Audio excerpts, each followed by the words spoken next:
स्वर्गत नव दास परिवार चापग्रस्त अच्छा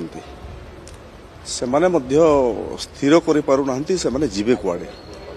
गोटे आड़े बिजु जनता दल नेतृमंडली चाप दौरान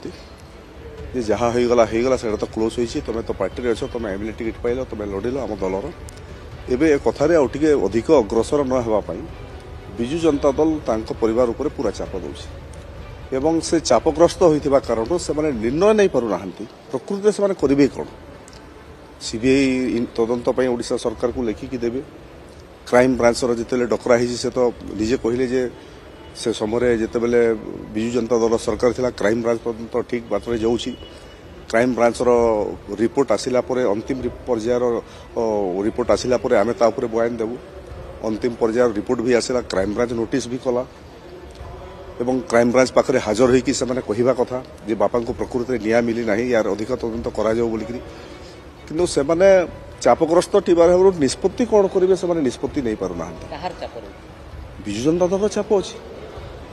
दल नेतृमंडली चाप दौरान एवं एथपाई चाप दौरान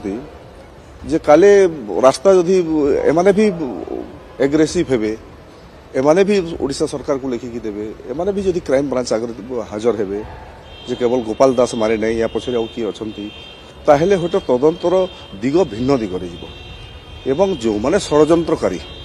गोपाल दास तो एका मारे नहीं गोपाल दास को नव दास को गुली चलैवा जो मैंने प्रोत्साहित करते जो मैंने षड्यंत्र रचि बोधवे से माने समस्ते धरा पड़े बिजु जनता दल आशंकार अच्छी एवं दीपाली परिवार भयत्रस्त अवस्था अच्छा से माने कौन सी प्रकार निर्णय नहीं पारना एवं मते लगुच से माने ना विरोधी पक्षर कथा शुणु ना दलर कथा शुणु बापा को न्याय देवाई से तुरंत गोटे निष्पत्ति पहुंचतु।